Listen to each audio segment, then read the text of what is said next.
ક્ષત્રિય આંદોલનની અંદર પીટી જાડેજા હોય કે પદ્મિનીબા વાળા હોય, આ બધા તૃપ્તિબા પર આરોપ લગાવી રહ્યા હતા અને તૃપ્તિબા રાવલ પર જે આરોપ લાગી રહ્યા હતા તેમાં પીટી જાડેજાએ તો એ હદ સુધી કહી દીધું કે તૃપ્તિબાના ઘણા રાઝ મારી પાસે છે. એ કયા રાઝ હતા તેને લઈને પણ સવાલ ઊભા થયા.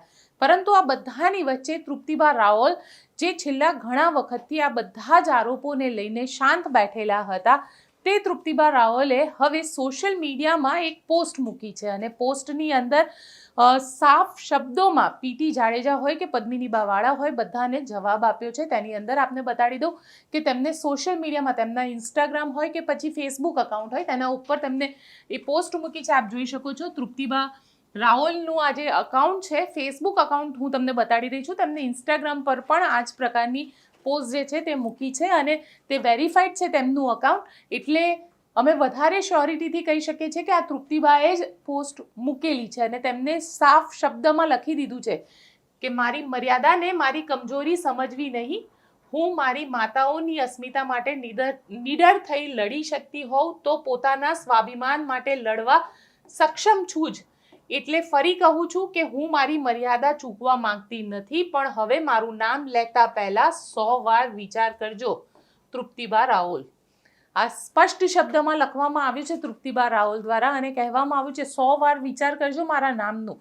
કારણ કે જ્યારે મારા નામ તમે લઈ રહ્યા છો તો વિચારી લેજો કે તેના જેને કહી શકાય કે અસર શું થઈ શકે. કારણ કે એક જોઈતા આ તો તૃપ્તિબા રાવલ એક ગર્ભિત ધમકી પણ આપી દીધી છે પીટી જાડેજા હોય કે પદ્મિનીબા વાળા હોય અને સ્પષ્ટ શબ્દમાં કહી દીધું છે કે મારું નામ લેતા પહેલાં 100 વાર વિચારજો. જો હું સ્વાભિમાન માટે, અસ્મિતા માટે મહિલાઓની લડાઈ કરી શકતી હોઉં તો મારા પોતાના સ્વાભિમાન માટે તો ચોક્કસ જ સક્ષમ છું જ.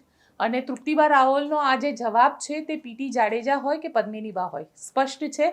પણ જે રીતે પીટી જાડેજાએ આરોપ લગાવ્યા હતા, એમનો ઓડિયો વાયરલ થયો હતો અને તેમને જે આરોપ લગાવ્યા હતા તેમાં તૃપ્તિબાને લઈને ઇન્ડિવિજ્યુઅલી કહેવામાં આવ્યું હતું કે તૃપ્તિબાના રાઝ છે. હવે એ રાઝ કયા છે એ તો પીટી જાડેજા જાણે અને તૃપ્તિબા રાવલ જાણે. પણ હવે ફાઇનલી જે રીતે ક્ષત્રિય આંદોલન લોકસભાની ચૂંટણી બાદ એવું કહેવાતું હતું કે પૂરું થઈ જશે અને અત્યારે આમ જોવા જઈએ તો ચૂંટણીની જે વોટિંગ પતી ગયું છે ત્યારબાદ ક્ષત્રિય આંદોલનમાં અંદર ભાગલા પડતા ચોક્કસ દેખાઈ રહ્યા છે. એક તરફ પીટી જાડેજા આરોપ લગાડી રહ્યા છે, ગદ્દાર કહી રહ્યા છે, સંકલન સમિતિને પછી માફી પણ માંગી રહ્યા છે, પદ્મિનીબા વાળા પણ આ જ પ્રકારના શબ્દ જે છે તે વાપરી રહ્યા છે અને તૃપ્તિબા રાવલ પર પણ આરોપ લાગે છે.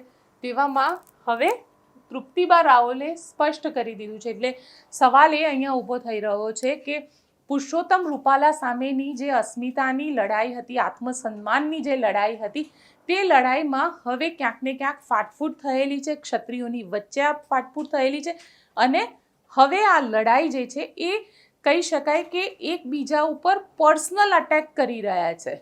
કારણ કે ક્યાંક જેને કહી શકાય કે કોકને ગદ્દાર કહેવામાં આવી રહ્યો છે, કોકના રાઝ ખોલવાની વાત થઈ રહી છે. એટલે હવે આ લડાઈની અંદર ક્ષત્રિય સમાજના જે લોકો છે તેમાં ફાટફૂટ થઈ હોય તેવું લાગી રહ્યું છે અને અંદર જ એકબીજા ઉપર પર્સનલાઇઝ અટેક જેને કહી શકાય કે તે કરવામાં આવી રહ્યા છે. અને તૃપ્તિબાએ હવે સ્પષ્ટપણે આ પ્રકારનો જવાબ પણ આપી દીધો છે.